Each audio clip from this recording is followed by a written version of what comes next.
I'm Katherine and I'm here with Jamie McIntyre. I'm actually currently at school. I'm in year 12, and today I'm going to be interviewing Jamie McIntyre, who is the best-selling author of What I Didn't Learn at School But Wish I Had. So, shall we get straight into it? You're welcome. Fantastic.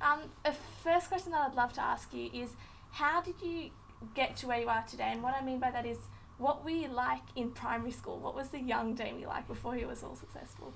Well, the young Jamie, I was at school, I was not top of the class, I wasn't bottom of the class. I did reasonably well at school, I was able to sort of coast through. Yeah. But what made me want to be above average, I often jokingly say, I used to play, when I was a young kid, people say, what do you want to be when you grow up? And I'd say, I want to be rich. Oh, yeah. I don't know where that stemmed from, playing too much Monopoly and beating my brothers and sisters. Or there was a show on TV, it might be before your time, Katherine, called Dallas, which was a very popular, the viewers would know, a very popular show, and it was about these rich oil tycoons in Texas, and they lived in these amazing mansions. So that had an impression on me as a young boy. And not that I was materialistic. Being rich to me when I was young was about being above average and not settling for mediocrity. So that was a seed that was planted in me from a very young age. Oh, wow, cool. So do you have a favourite story from primary school? Is there just one that sticks out in your memory? That's a good question. Favourite story. Can we come back to that one? Sure. There's a lot of experiences. I was fortunate because I grew up in a small country town. Yeah. So I remember, because I have 4 brothers and 1 sister, and so from a very big country family. I do remember the very first day I had to go to school. Usually, for my older brothers, my mum would accompany for the first day to school. Yeah. Because, your first day to school is pretty scary. Yeah. And you have to catch a bus, and we'd have to get up at 7 a.m. to catch a bus. Gosh. And, it's a long way. And in winter, very cold. So, but mum just, as a kid, I was never in trouble. I had some brothers that were very naughty. I was sort of like the quiet kid that stayed out of trouble. So, Mum never bothered to take me to school. She just put me on a bus for the first day, and I went off to school. I remember as a kid arriving 4 or 5 years of age at a school. I didn't know where I was going. I was completely lost. Aww. And I do remember that as a story. And we joke with my mum now. She goes, I can't believe I sent you to school. We not even took you to school for your first day. So maybe that made me be more independent. Yeah, wow, cool. And what were you like moving up into your high school years? Well, I was always fairly focused. So as a kid, so I enjoyed school to some degree. Yeah. Even though I found it as I got to high school, I found it a little bit frustrating. Yeah. Some of the topics such as algebra and trigonometry. I mean, I was the kid at the back of the class that would be thinking, how is this going to help me later in life? Learning trigonometry and stuff. And kids ask that question. How is it going to help me get what I want to get? And you weren't really meant to ask that question. It's like, well, there's no real answer. Just do it, and you're meant to. That's just the way the system is. But I got involved in rugby league. Where I grew up, rugby league was a very dominant sport. I know in Victoria AFL is. Yeah. But where I grew up in Northern New South Wales, if you were good at rugby league, you were very popular. Because it was a rugby league mad town. So because I got into sport and I was good at that, and athletics, that sort of enabled me to get through school a lot easier. So. Okay, cool, awesome. And what came after high school for you? For me, I remember speaking to a career advisor at school. Yeah. And they said, Jamie, you're going to make lots of money when you leave school. You should go off to university and become an accountant. Yeah. And I don't know, accountants laugh at this and think, accountants count money, they don't necessarily make a lot of it. Yeah. So I went off to school to be an accountant. I went off to university, and at the time it was very expensive. I had to fund my own way. So I'd made quite good money actually as a teenager working on the farm. So I was very entrepreneurial. My goal was to be a millionaire at 18. I failed dismally at that, but I did have goals from during a teenage. So I don't know what I was, but I was much more ambitious than probably all of my schoolmates and all of my family. Wow. So just going back to those goals that you had, wanting to be millionaire at 18, what were you doing on your farm? Yeah, so my first business, ironically, was I was what we call a Swede turnip business. And my dad would say, as a farmer, if we helped pick up the sticks and clear the paddock, we could have a section of the paddock that we could plant our crops. It was like sweet turnips are things they put in soups, So I was very ambitious, happy to work hard. So I started this business. We'd sell them to the Brisbane markets. Right. So I'd work all weekend, and I'd hire. This is where I learned about entrepreneurship. I learned teamwork is critical. Yes. I would hire my cousins and my schoolmates. Cool. They'd come out on weekends, and I'd have to have them motivate, and I'd have to motivate the team to work hard because it's hard work. Yeah. So I was through delegation and leverage, because you can't do everything by yourself. Yeah, a lot of people try and do everything by themselves. So by building a team, I would then invest in equipment, and I end up buying a whole machine that you could wash the turnips with, a production line that would then bag them, and then they'd be sent off. Whoa. So at 15, 16, I was the richest kid at school, because I was making, ironically, I was making more money than my school teachers. And that's when I first questioned the education system. I said to my mum, why do I have to go to school on a Monday? It's actually, it's costing me money to go to school, because I was making, a lot more than the school teachers back then. And I was a very good saver and saved up a lot of money.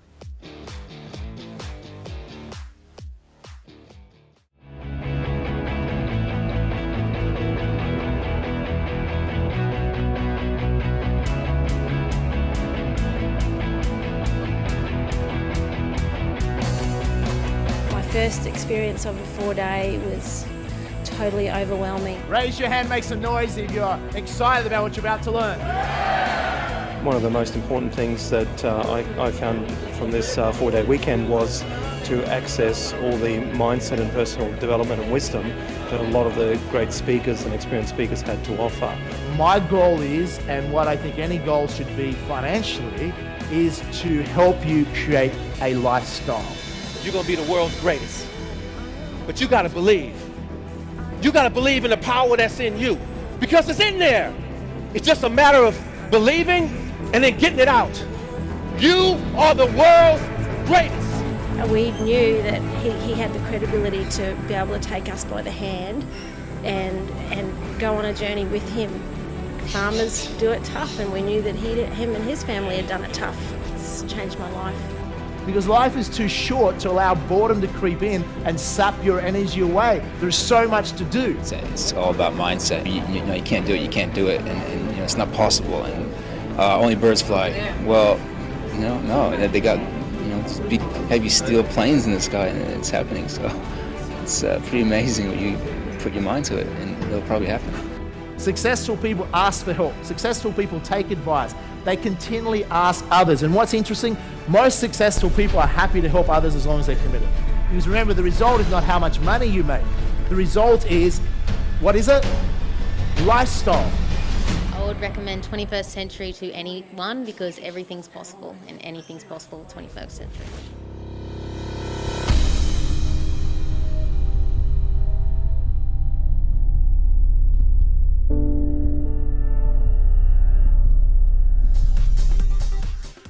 So after this first business venture, after you discovered accounting was not what you wanted to do with your life, what did you do? Well, just on that, with my first business venture, so I'd saved up about $17,000, and ironically, there was a farm neighbouring my parents' farm, 3,000 acre crown lease property. I could have bought for around $17,000, and but instead, what I did, and I think this is a lesson for many teenagers, is my older brother let's put the money into a car, and so when you're young, a car equals freedom. Even though it's the beginning, and usually going into debt for the rest of your life. So instead of investing that money where I could have bought a 3,000 acre farm, we're talking back in the 80s. Or late 80s for $17,000, I put it into a car. Now the car today is worthless. I mean, we're talking quite some time ago. Yet that farm is worth almost $1 million today. And how I know that is eventually I bought it 5 years ago and had to pay $350,000 for it. So it goes to show over time, I might have become a millionaire at 18, but if I had to invest that money at 16, 17, that one investment would have made me a millionaire over time. So I think that's an important lesson for us to learn. And when, obviously you did this at the time and the influence of your brothers, and hey, you're a teenage boy, you want to buy a car, that makes sense. But when did you learn what you could have done? When did you realise, I don't want to call it a mistake because I think it's a great learning for you, but when did you realise the option that you had and which path you're taking with reflection? True, I didn't learn that too many years later. For me, I went off to accounting and studied accounting, and after a year I was extremely frustrated while I was learning at university. It was incredibly expensive lectures I was going to, and I was funding my own way through this, so it was costing me a lot of money. So university is expensive, and it's important. It helps us get a higher paying career, and it's good to have that as a backup. But it's not enough to just rely on university to be successful these days. The world's changed. We need more than that. So I did quit university. I don't recommend that, but I quit after a year. Yeah. And I went back to the farm for a year, and I realized, well, I don't want to be a farmer. I have to focus. So I moved to Sydney. And from a country boy moving to Sydney, that's a big thing. And eventually, over a period of time, I started up my first business at about 21 years of age. Oh, okay. And that was a telecommunications company. I had this idea and thought, you know what? By the year 2000, everyone will have a mobile phone.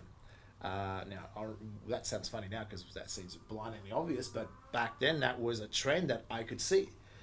So I started that company, no idea what I was doing. I borrowed $16,000 thereabouts on credit card because I couldn't get a bank loan, and I launched my first company.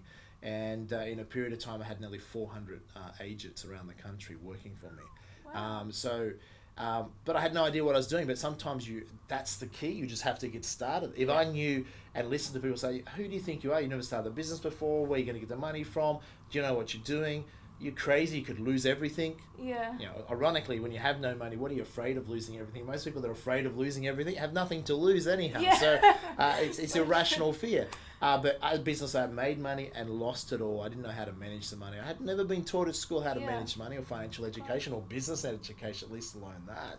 So I didn't know how to manage that, and that's when I found myself, probably 17 years ago now, sleeping on a friend's couch in Sydney, $150,000 in debt, almost about to go bankrupt. I'd lost my company, no jobs, no future prospects, and I was in immense financial pain. And I had two choices: and either go back to the farm and accept I've failed and give up on my dreams, or do something about it. And that was a critical turning point in my life. How would you describe the experience of that turning point?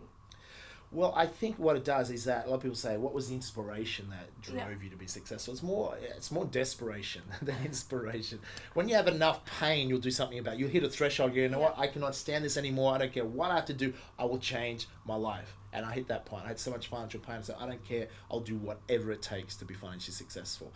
And when the student's ready, when the student's ready, teachers often appear. Yeah. And one of my friends had started working for a multi-millionaire in Sydney, and he said, Jamie, this could be the mentor you've been looking for.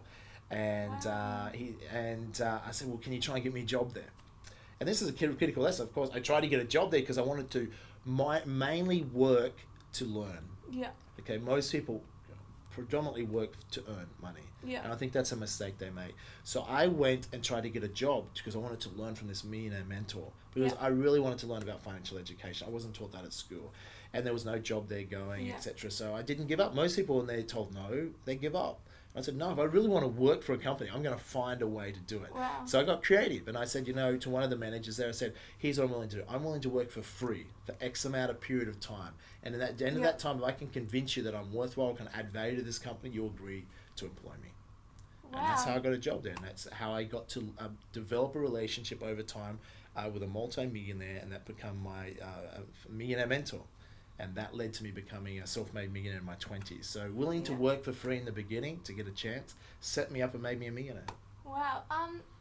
Obviously that took a lot of dedication, commitment, just go-getter spirit from your part. Where do you think, was this just born in you, do you think, or?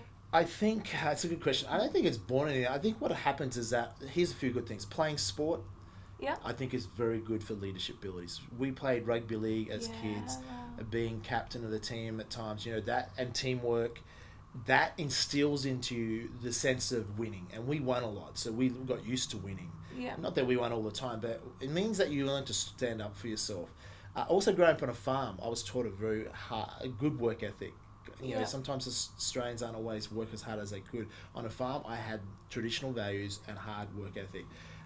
So I think those things also I was willing, as farmers, a farmer's son, farmers take risks every year. I mean, they are high risk takers because they have variables of weather, etc. So I was predisposed, I guess, to being willing to take a risk. Now, some people say, Jamie, to become a millionaire in your 20s, you had to be a high risk taker. Not necessarily true.